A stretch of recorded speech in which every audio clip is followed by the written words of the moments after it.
You fought bravely, and I have heard your will. But me, chieftain, I never sought such a thing.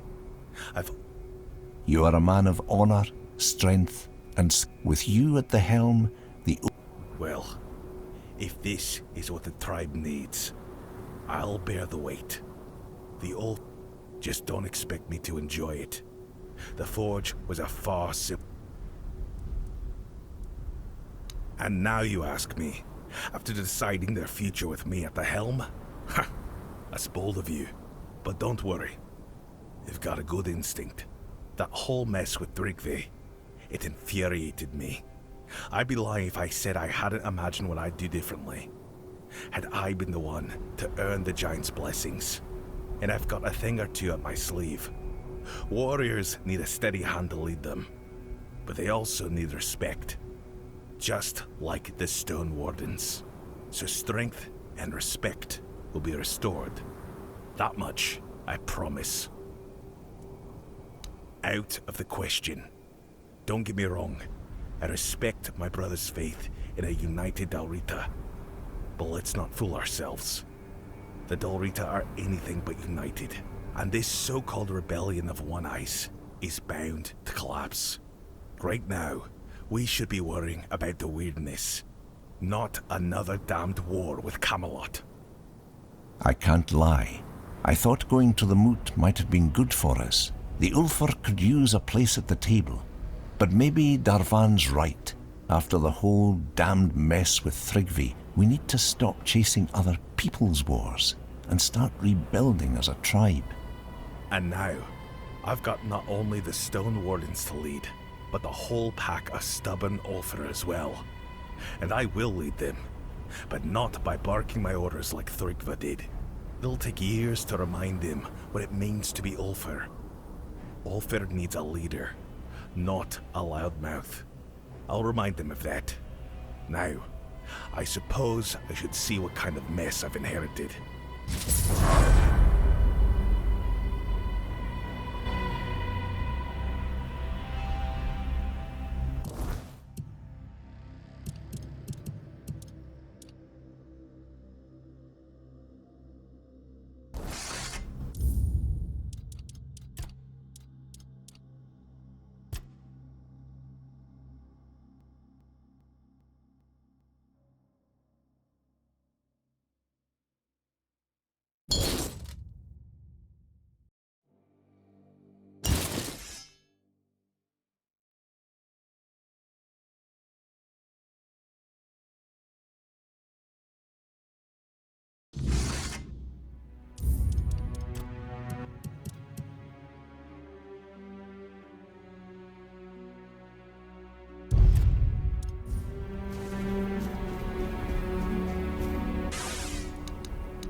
You fought bravely, and I have heard your will.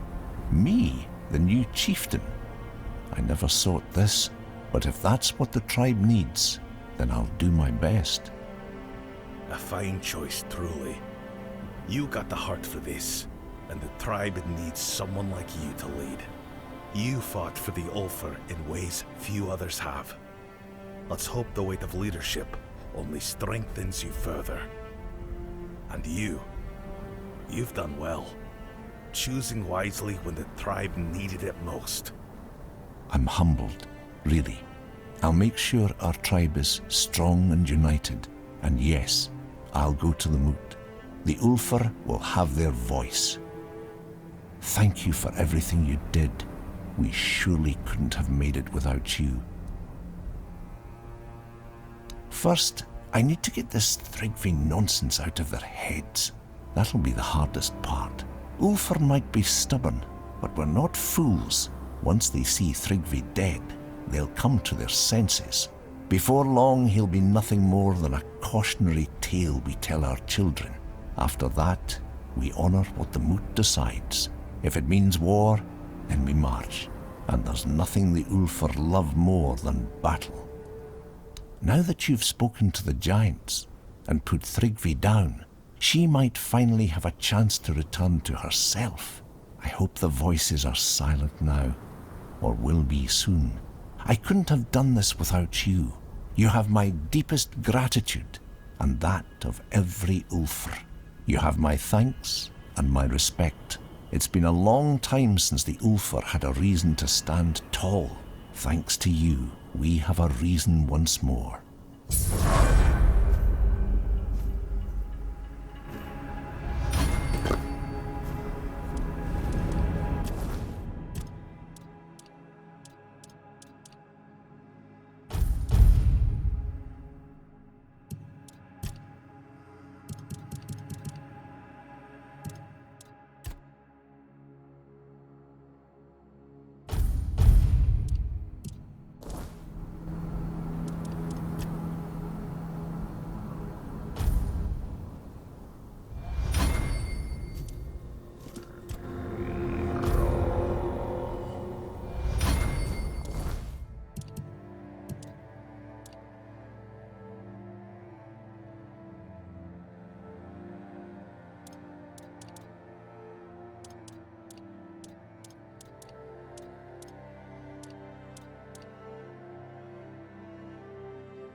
What's that noise?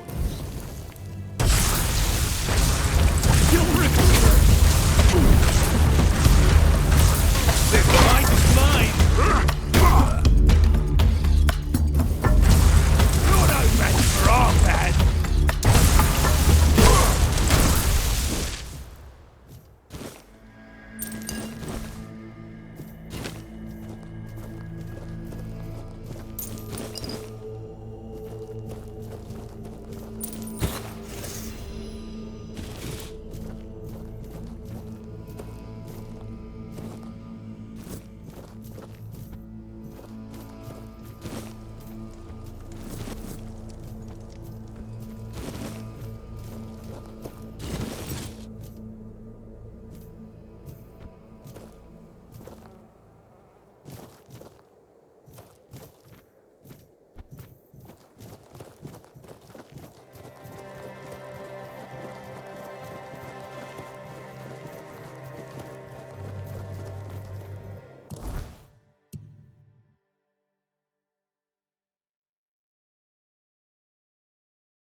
Have you seen the flower? It's beautiful. The sealed gate. The sealed gate. The children of the garden cry.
inside.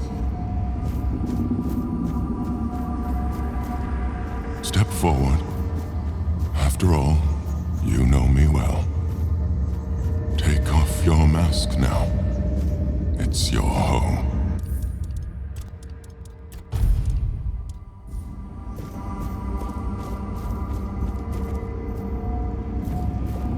Welcome, little prince. Why the sullen look? Aren't you glad to see me? You finally made it here.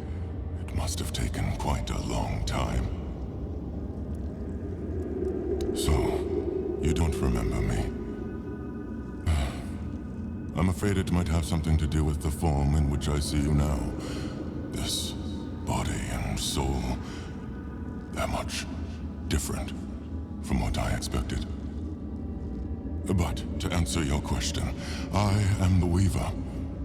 And though it may be hard for you to believe, a part of you knows me all too well. Because it is easier for me to address you this way than to accept that, for now, you are nothing more than a human. It is painful, but I must come to terms with it. It is a place where my prince was woven from the threads of pure potential. The Pale Lady was relentless in her desire to fulfill her vision of an offspring, modeled after those she watched so eagerly. It displeases me that you don't remember. I'd envisioned your return and our meeting quite differently. But now it all makes sense. Now I understand why you need that shard. Nothing remarkable. I simply exist in this place. That you ended up here is a mere coincidence. None of my kind have visited me in a long time. Yet here, I used to weave new Avalonians, shaping them according to the intent and thought that accompanied their creation. Now the thread of potential is much weaker, though it seems this place stirs to life again as the awareness returns. She was a powerful Avalonian, one of the oldest. She saw and desired far more than the rest of her kin, who were suffocating in their growing decadence. To live a life where one can do anything, it loses all meaning. When she discovered the homelands and learned of mortality and time, everything changed. We were no longer the same. It was as though the mere awareness of such things altered the way we lived. We could no longer exist as we once had. It planted a new emotion in us. Fear. You'll find traces of her here as well. The stone tablets bear her mark. I'm afraid I must admit that I don't know where she is now. It seems she retreated into her depths again after your king entered his eternal sleep. The true one, from which mortals are not meant to be awakened. Not like this. The shard of the prince's memory. It is shattered. Much like the fragmented memory of the king that lingers within you. I'd gladly speak with him, but something is preventing him from manifesting. I don't know all the details. What I do know is that after our prince was murdered by our kin, his potential, what you humans might call a soul, did not perish. The prince had been deeply fascinated by humans, and so after his death he manifested in one of them. That person was Arthur, the man who would one day become your king.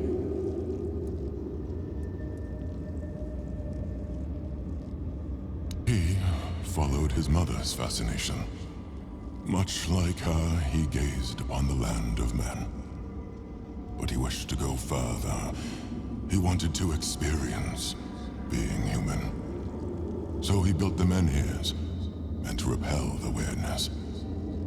For us, the Four Dwellers, such a vision was both heretical and terrifying. Some of our kin could not forgive him for it. So, they killed him. It was the first time an Avalonian had ever slain one of their own. Arthur was a man mortal like any other, but ambitious like few. But yes, his origins are far more complicated. This is a tale of two separate realities that, through a series of specific events, began to intersect, forming a single knot. Everything that has happened, and everything that will happen, is meant to decide the fate of that knot. And we, as you likely already know, have been pulled into all of this. Our meeting comes to an end. I regret how brief it is, but my role in your story was always meant to be insignificant.